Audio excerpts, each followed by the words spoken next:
Today, we're going to show you a fantastic gardening hack that the garden centres most definitely don't want you to know. It's a nifty trick that will turn one plant from the garden centre into 2, 3 or even more plants to save you money and fill your borders, beds and containers with extra plants.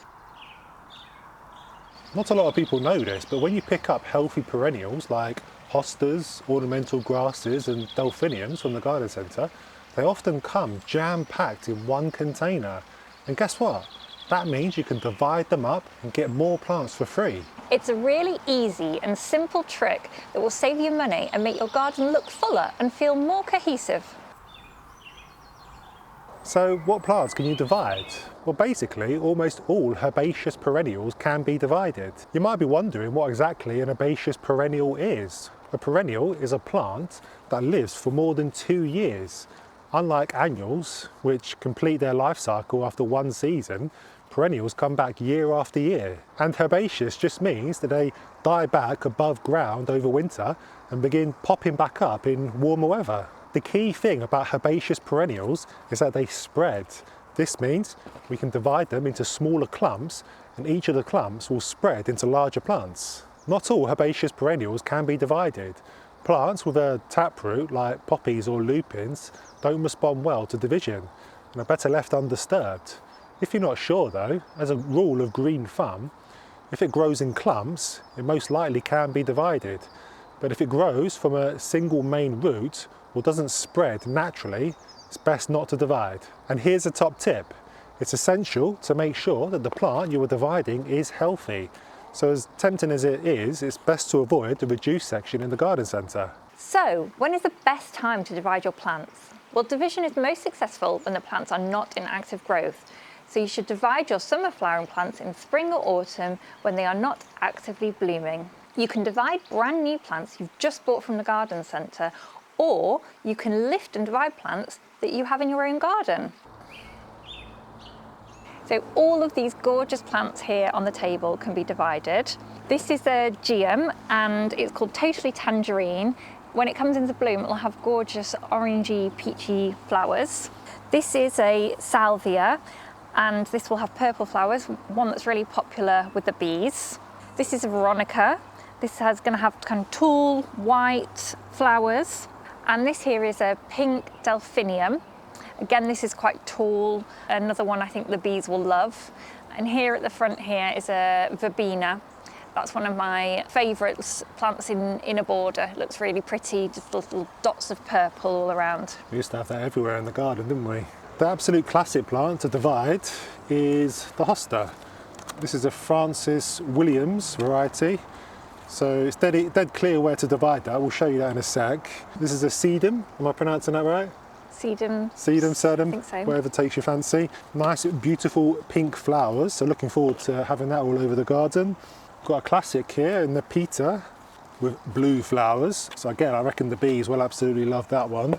And then we've got a Santolina Chamlia cypriasis. Perfect. Pronunciation there. So again, nice yellow flowers on that bad boy. So all of these plants can be divided because they are all herbaceous perennials. I think we're going to show you a couple to show you how to do it. Okay then, so I've selected my 3 plants for surgery that I'm going to show you. So first thing to say is now is the time to be brave. Because these are nice healthy plants, any tears or rips or cuts that we make, the plants will respond and bounce back. So there's no worries about killing the plant, hopefully. So I think we'll start with the hosta. So hosta's a nice easy plant to divide normally. So what we're first going to do is going to get him out of the pot.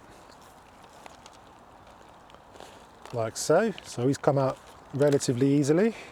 So the aim of the game when you're dividing a plant is that you're going to want each of the plants to have a good amount of root tissue as well as stems and leaves. So the first thing I like to do is just pull away some of this soil just so I can better see what's going on, because sometimes they're buried a little bit deep. So as you can see with this hosta, we've got a nice healthy plant, healthy roots, which is great, and there are now 4 clumps coming from the soil. So really we could divide each of these into their own plants. So we could have 4 plants here. So I might do that, I might not. I might just do 2. We'll see how we get on. So I'm just teasing apart the roots, the big roots at the bottom. So that if I do have to make my cuts, then the roots are going to kind of be in the place where each of the plants are.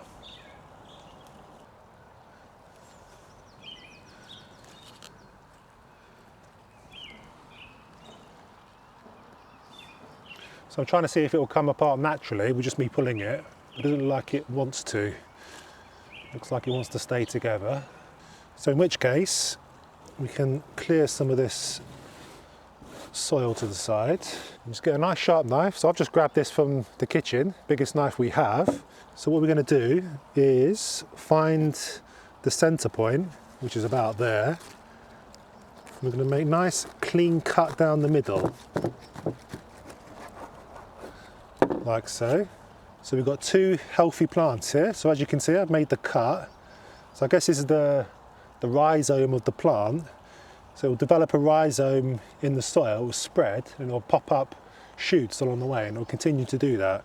So it's perfectly fine to cut into the rhizome. This will heal. So I think I'm probably going to just leave it at these 2. Because this rhizome here is quite small, if I was to cut that again, there might not be enough rhizome for it to kind of continue growing. And the same with this one here. So I've got 2 hosta plants, nice and healthy, and they will be fine. So I'm going to leave that to the side. We can now move on to this sedum. So it should be the same principle. I've not actually divided a sedum before. It's a good idea when you are dividing your plants that they're not dry. This one's a little bit too dry, to be honest. The garden said they haven't got around to watering their plants yet, which is why this is a bit dry. So I'm just trying to find the central bits, or where it naturally clumps. That's probably not directly in the middle, but it looks like that's a good spot to divide it there. It looks like this clump seems quite separate from this one. So I'm just going to go down there.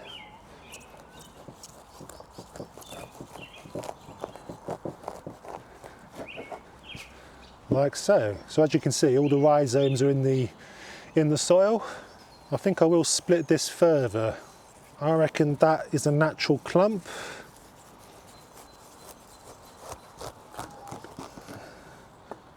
So I've lost the stem, but it doesn't matter too much.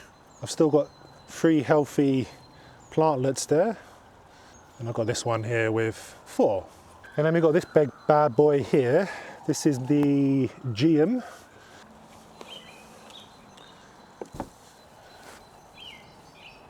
Let's see if I can do this one by tearing it with my hands. But it looks like it's been in this pot a fair while, this plant. So it's proving a little bit tricky.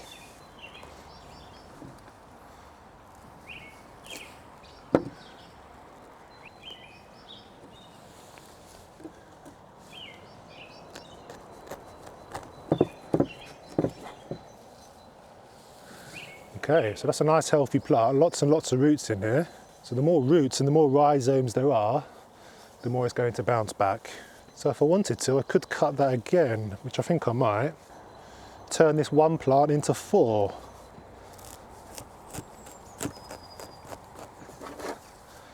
Okay, don't worry too much if you lose a few stragglers.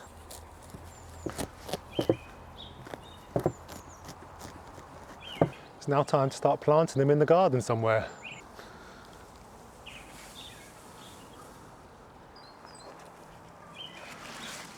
So while we've been having our cheese sandwiches and having a little break for lunch, we've popped all our plants in this bucket of water, and that's just to stop them from drying out. We're going to plant the Geum and the Sedum in this bed here that's in front of the house. It's a nice long bed, it's got a few other things in it, but it's not really that full. It's got quite a few patchy bits here. One of the lovely things about dividing is it means that you can create repetition across the garden. So rather than just having one plant in one place, you can stagger the planting, and it's just going to give you that extra height and extra colour, and having that repetition really creates some flow.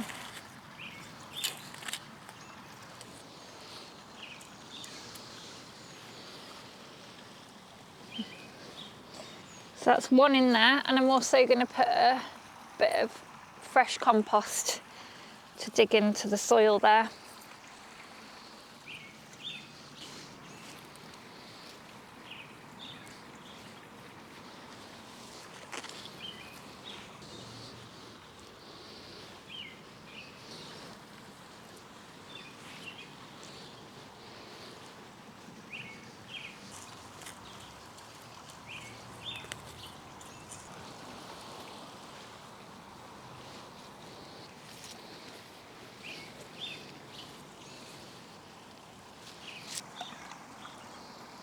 Sun's coming out.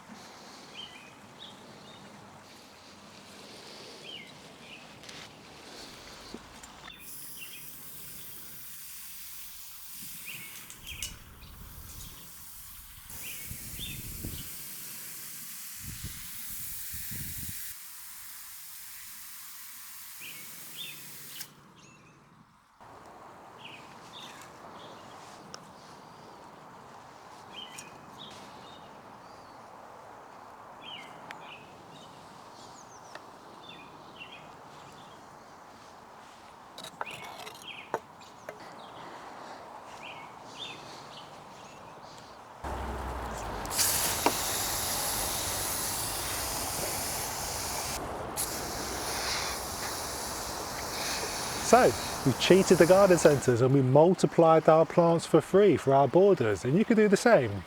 If you want our secret recipe to help your garden thrive, watch this video here.